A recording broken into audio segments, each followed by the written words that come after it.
RJD के प्रदेश कार्यालय में महागठबंधन की पहली बैठक शुरू हो चुकी है।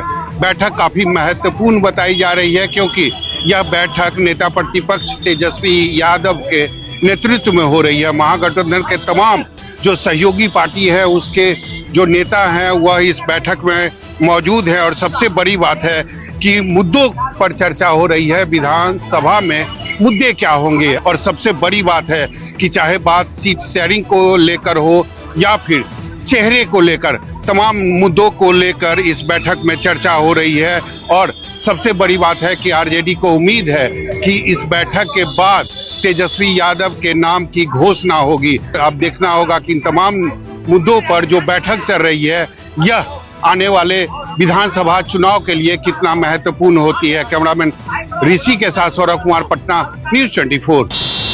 चुनावी साल में पटना में चल रहे पोस्टर वार में अब कांग्रेस भी कूद पड़ी हुई है।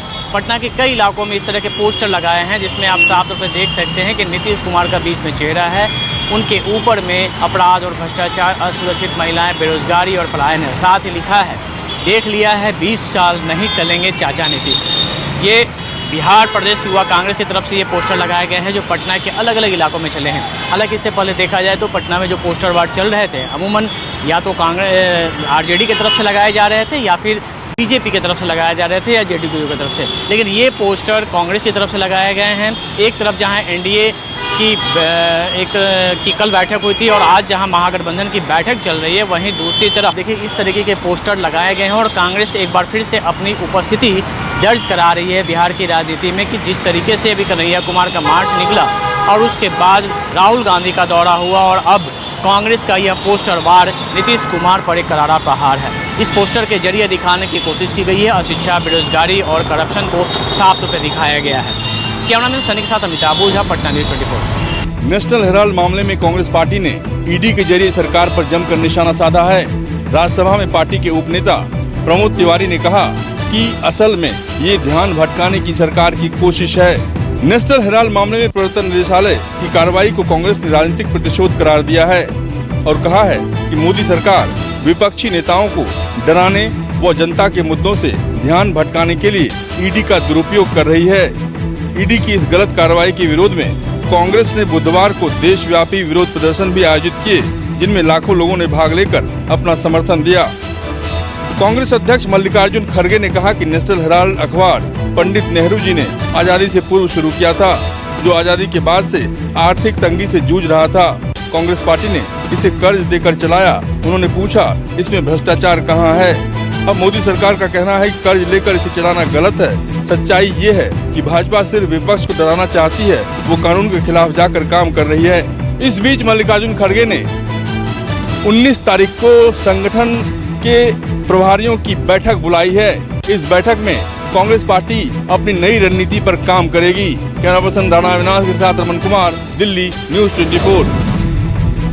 नेशनल हेराल्ड मामले में जहां कल कांग्रेस ने बीजेपी के खिलाफ प्रदर्शन किया था, तो वहीं मध्य प्रदेश में आज भारतीय जनता युवा मोर्चा के कार्यकर्ताओं ने इंदौर और भोपाल में राहुल गांधी और सोनिया गांधी के खिलाफ प्रदर्शन किया। भोपाल में ये तस्वीर नजर आई जहां पर कांग्रेस कार्यालय के ठीक पास चौराहे पर भारतीय जनता युवा मोर्चा के कार्यकर्ता नजर आए और हाथों में सोनिया गांधी और राहुल गांधी का पुतला लिए और इस दौरान काफी नारेबाजी भी की गई। पुलिस के बीच में धुआं झटकी भी देखने को मिली। जो भारतीय जनता युवा मोर्चा के कार्यकर्ताओं ने जो पुतले थे उनकी परिक्रमा भी की। इतना ही नहीं, जो इस तरह की तख्तियां भी हाथ में रखी जिसमें लिखा था कि जो है कहीं ना कहीं ये एक चोरी का मामला है, एक तो चोरी ऊपर से सीना चोरी, इस तरह की जो पोस्टर है उसमें हाथ में भी नजर आए। इसी तरह की तस्वीर मध्य प्रदेश के इंदौर में भी नजर आई जहां पर भारतीय जनता युवा मोर्चा के कार्यकर्ता बड़ी संख्या में इकट्ठे हुए और चौराहे पर उन्होंने सोनिया गांधी और राहुल गांधी का पुतला फूंका। कैमरा पर्सन कमलेश व्यास के साथ विपिन श्रीवास्तव, न्यूज़ 24, मध्य प्रदेश। महाराष्ट्र में भाषा विवाद के बीच महाराष्ट्र सरकार ने बड़ा फैसला लिया है। अब महाराष्ट्र के स्कूलों में हिंदी तीसरी भाषा के रूप में अनिवार्य होगी। ये अनिवार्यता पहली से 5वीं कक्षा के विद्यार्थियों के लिए है। पहले मराठी और इंग्लिश अनिवार्य थी, लेकिन अब हिंदी को भी इसमें जोड़ा गया है। ये सभी इंग्लिश और मराठी मीडियम के स्कूलों में लागू होगी। इसका GR भी गवर्नमेंट ने जारी कर दिया है। गौरतलब है कि इस समय हिंदी को लेकर दक्षिण के कई राज्यों में देखा गया है, विरोध देखा गया है। इतना ही नहीं, महाराष्ट्र में मराठी भाषा का विवाद चरम पर है। महाराष्ट्र नवनिर्माण सेना इसको लेकर आंदोलन भी कर रही थी। हालांकि इस समय आंदोलन को स्थगिति दी गई है। इसके बावजूद कहीं कहीं पर मराठी भाषा को लेकर आंदोलन चल रहा है। ऐसे में हिंदी के लिए महाराष्ट्र से ये बड़ी खबर आई है। इंद्रजीत सिंह, न्यूज़ 24, मुंबई। बीजेपी में राष्ट्रीय अध्यक्ष के चुनाव को लेकर हलचल एक बार फिर तेज हो गई है। बुधवार से ही लगातार इस पर बैठकों का दौर जारी है। बुधवार को दिन में 12 बजे प्रधानमंत्री आवास पर पीएम जेपी नड्डा और गृह मंत्री अमित शाह और बीएल संतोष की बैठक हुई, जो कि लगभग 2-3 घंटे चली। उसमें राष्ट्रीय अध्यक्ष को लेकर चर्चा की गई, ऐसा सूत्र बताते हैं। इसके बाद ही कल शाम में जेपी नड्डा और अमित शाह के आवास पर बैठक हुई, जो कि लगभग 1.25 घंटे चली। और सूत्र ये बताते हैं कि इसमें भी जो प्रक्रिया है उसको लेकर चर्चा हुई और राष्ट्रीय अध्यक्ष से पहले होने वाले 50% राज्यों का जो चुनाव संपूर्ण कराना होता है उसको लेकर चर्चा हुई। और ये जो पूरी प्रक्रिया है, सूत्र बताते हैं कि 4-5 दिनों के अंदर 4-5 बड़े राज्यों के प्रदेश अध्यक्षों का ऐलान कर दिया जाएगा। उसके बाद राष्ट्रीय संगठन एलिजिबल हो जाएगा राष्ट्रीय अध्यक्ष के चुनाव के लिए। और इस महीने के आखिर तक यानी मई के पहले वीक में बीजेपी का नया राष्ट्रीय अध्यक्ष कौन होगा ये भी तय हो जाएगा और सबके सामने आ जाएगा। यानी राष्ट्रीय चुनाव की प्रक्रिया, राष्ट्रीय अध्यक्ष के चुनाव की प्रक्रिया संपन्न हो जाएगी मई के पहले वीक तक। कैमरामैन रफीक के साथ कुमार गौरव, न्यूज़ 24 दिल्ली। नए वक्फ कानून पर सुप्रीम कोर्ट में जो सुनवाई चल रही है, अगली तारीख में यानी कि 5 मई को जो अगली तारीख पड़ी है, उस पर सरकार पूरी ताकत के साथ सुप्रीम कोर्ट में अपनी बात रखेगी। सरकार के सूत्रों से जानकारी मिली है, उसके मुताबिक जो 3 प्रमुख बिंदुओं पर सवाल खड़े हुए हैं सुप्रीम कोर्ट में, कलेक्टर की भूमिका और बोर्ड में गैर मुसलमानों की नियुक्ति और वक्फ बाय यूजर, ये 3 ऐसे बिंदु हैं जिस पर कि सवाल खड़े हुए हैं। उस पर सरकार अपनी पूरी बात सरकार के सामने, सुप्रीम कोर्ट के सामने रखेगी और बहुत ही स्पष्टता से रखेगी। इसी के लिए सरकार ने समय मांगा है, क्योंकि जेपीसी गठित थी। जब जेपीसी में चर्चा हुई तब इन बिंदुओं पर डिस्कस किया गया और सबको इस बिंदुओं पर विस्तार से एड्रेस किया गया। सरकार का यही कहना है, जो भी बात सवाल उठ रहा है, जो कंफ्यूजन हो रहा है, उसको भी दूर किया जाएगा। कोर्ट में भी, सड़क पे भी और जो संगठन इस पे सवाल उठा रहे हैं उन पे भी और वकीलों के बीच में। तो काफी तैयारी के साथ सरकार इस मामले में अगली बार कोर्ट में पेश होगी। शांति, न्यूज़ 24 दिल्ली। राजस्थान की भजनलाल सरकार ने पूर्ववर्ती अशोक गहलोत सरकार द्वारा शुरू की गई 30 से भी ज्यादा योजनाओं को अपने फ्लैगशिप योजनाओं के एजेंडे से बाहर कर दिया है, जिसके बाद राजस्थान में राजनीतिक आरोप प्रत्यारोप का दौर तेज हो गया है। दरअसल इस तरह की खबरें सामने आई थी कि भजनलाल सरकार द्वारा पूर्ववर्ती अशोक गहलोत सरकार के राज में बनाई गई निःशुल्क दवा वितरण योजना के साथ काली भाई भील स्कूटी वितरण योजना और स्कॉलरशिप योजनाओं पर ब्रेक लगाने की कवायद शुरू कर दी है। और इसके चलते अब कांग्रेस के कार्यकर्ता लगातार नाराज हैं और उनका कहना है कि सरकार को जन कल्याण से जुड़ी योजनाओं पर राजनीति नहीं करना चाहिए, जबकि भजनलाल सरकार की ओर से यह तर्क दिया जा रहा है कि वह इन सभी योजनाओं की समीक्षा करेगी और उन्हें और बेहतर तरीके से केंद्र की योजनाओं के साथ जोड़कर आम जनता तक पहुंचाने की पूरी कोशिश में जुटी हुई है। फिलहाल तो यही देखना है कि इस मुद्दे को लेकर राजनीतिक आरोप प्रत्यारोप का दौर और किस तरह तेज होता है। श्रीवत्सन, जयपुर, न्यूज़ 24।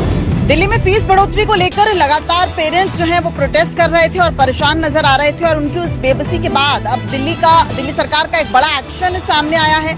दिल्ली के कुल 11 स्कूल ऐसे हैं जिन्हें शो कॉज नोटिस जारी किया गया है और जो भी फीस बढ़ाई गई है उसे तुरंत वापस लेने के लिए कहा गया है। वहीं डेमी स्कूल्स को लेकर भी दिल्ली सरकार का एक बड़ा एक्शन देखा जा रहा है। लगभग 20 स्कूल ऐसे हैं जिनका रजिस्ट्रेशन कैंसिल करने की बात सामने आई है। दिल्ली के शिक्षा मंत्री आशीष सूद ने साफ बताया कि जिस तरीके से डीपीएस द्वारका को लेकर एक बड़ा एक्शन देखा गया है दिल्ली की, उन्होंने बताया कि पिछली सरकारों ने प्राइवेट स्कूलों को खुली छूट दी। आम आदमी पार्टी केवल आरोप लगाकर भागने का काम करती है। डीपीएस आरके पुरम के बारे में अरविंद केजरीवाल जो आज बयान दे रहे हैं, उसे स्कूल के 100 पेज कटिंग के प्रेस कॉन्फ्रेंस में कई आंकड़े पेश भी किए गए। वहीं डीपीएस द्वारका के संदर्भ में कोर्ट के द्वारा पास किया गया ऑर्डर भी उन्होंने दिखाया। उन्होंने बताया कि लड़ाई इस तरह से लड़ी जाती है और तथ्यों के आधार पर लगातार जो है वो दिल्ली सरकार एक्शन मोड में नजर आ रही है और अब दिल्ली के प्राइवेट स्कूलों की मनमानी को लेकर भी दिल्ली सरकार का ये एक्शन सामने आया। कैमरामैन सुनील के साथ दिव्या अग्रवाल, दिल्ली। न्यूज़ 24।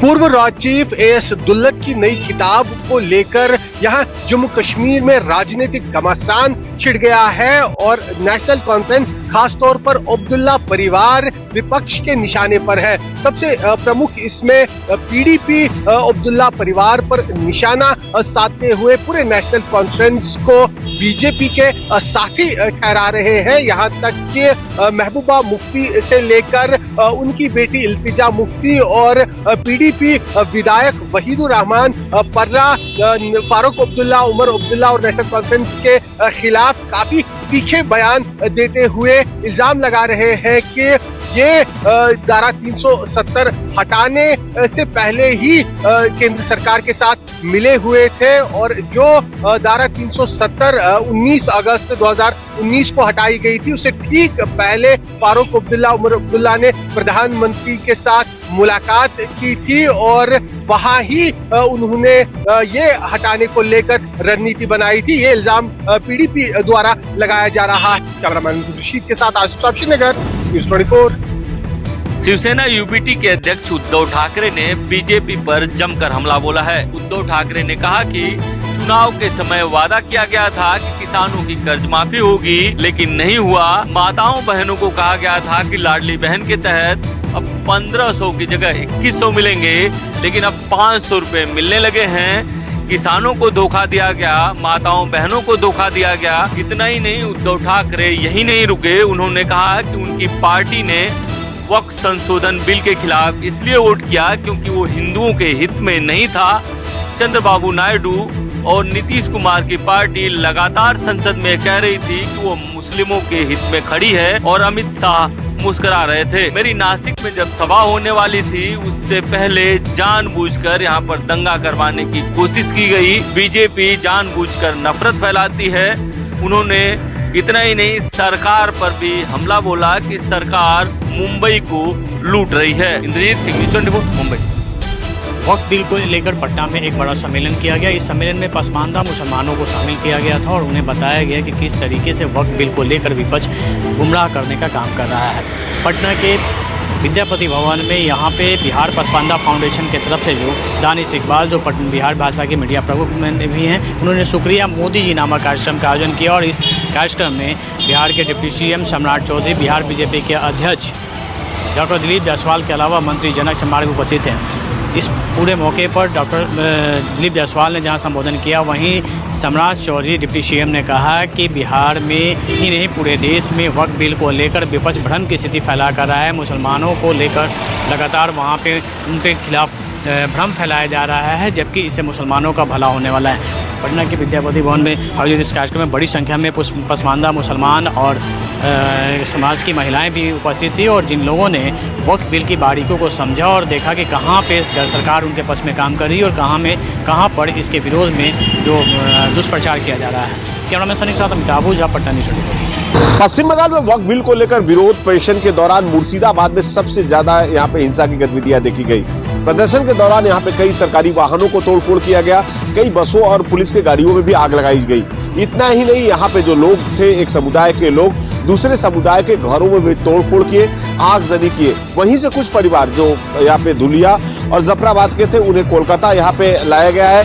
पश्चिम बंगाल के जो प्रदेश अध्यक्ष सुकांत मजुमदार के नेतृत्व में इन्होंने डीजीपी से मुलाकात की और इन परिवारों को, कोलकाता के लोगों को अपने ऊपर आप बीती बता रहे हैं, यानी उनके ऊपर में कैसे हिंसा किया गया, कैसे लोग इनके घरों में आए, कैसे सामानों को लूटे और कैसे अत्याचार किया गया। अब ये परिवार पश्चिम बंगाल के राज्यपाल सीवी आनंद बोस से भी मुलाकात करने जा रहा है। यानी कह सकते हैं कि एक बार फिर से जो राज्यपाल ने पश्चिम बंगाल के थे, उन्होंने भी पहल किया था कि आंदोलन करें लेकिन शांति ढंग से करें, हिंसा कतई बर्दाश्त नहीं होगा। तो ये परिवार, अब पीड़ित परिवार जो वहां से मुर्शिदाबाद से आया है, राज्यपाल से भी मुलाकात करेगा। कैमरामैन पंकज के साथ मनोज पांडे, न्यूज़ 24, कोलकाता।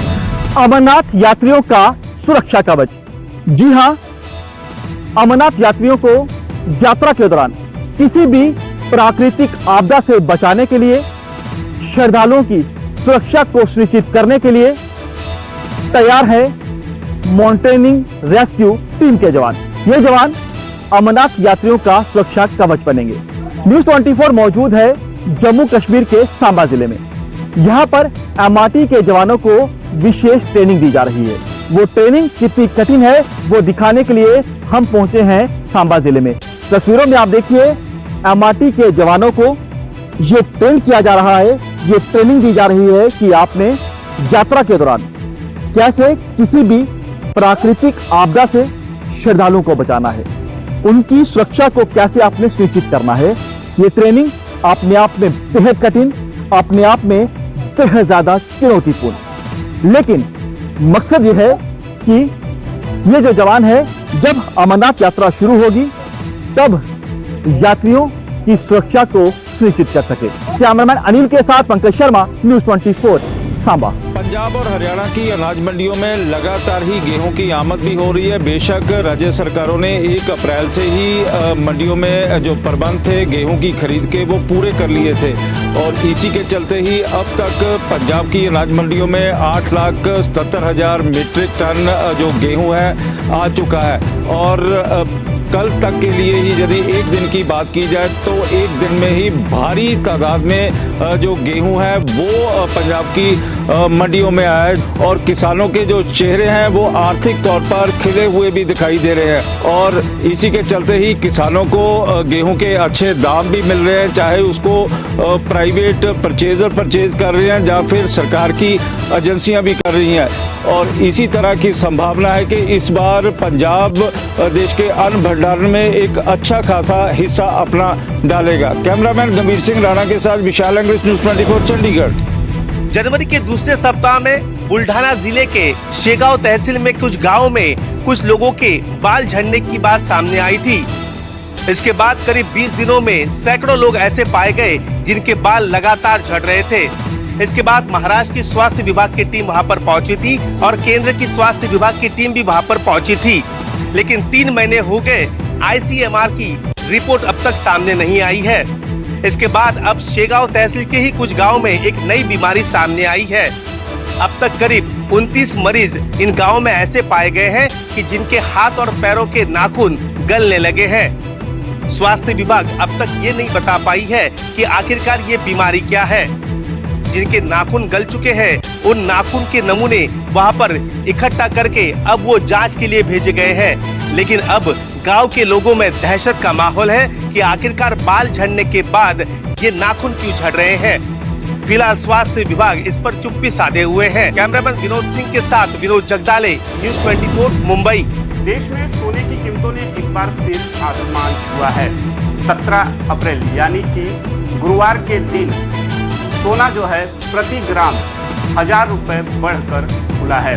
इसी के साथ 10 ग्राम सोने की कीमत जो है 98,350 रुपए पहुंच गया है, यानी कि सोना 1 लाख रुपए से महज 1,500 रुपए दूर है। अगर 22 कैरेट सोने की बात करें तो 22 कैरेट सोने का दाम जो है 88,000 प्रति तोला है, तो वहीं 18 कैरेट सोना का भाव जो है आज बढ़कर 72,000 रुपए पहुंच गया है। लगातार सोने की कीमतें आसमान छू रही है। जानकारों का मानना है कि अगर इसी तरह से दाम बढ़ते रहें तो आने वाले दिनों में सोना जो है 1 लाख के आंकड़े को पार कर जाएगा। कैमरामैन सुनील भारती के साथ राहुल पांडे, न्यूज़ 24 मुंबई।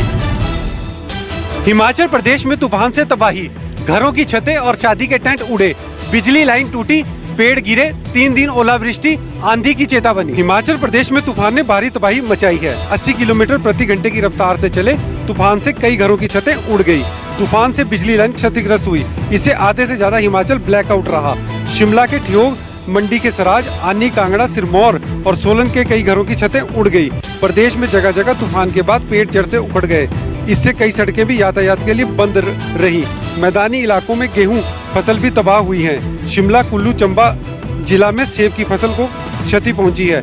इन जिलों में सेब के पौधे जड़ से उखड़ गए हैं। कांगड़ा में कई जगह शादी के लिए लगाए टेंट भी उखड़ गए। इससे लोगों में भय का माहौल बना रहा। मौसम विभाग के अनुसार प्रदेश में वेस्टर्न डिस्टर्बेंस अगले 4 दिन तक एक्टिव रहेगा। खासकर अगले कल और परसों प्रदेश में भारी बारिश के साथ साथ तूफान का ऑरेंज अलर्ट दिया गया है। राजेश शर्मा, शिमला, न्यूज़ 24।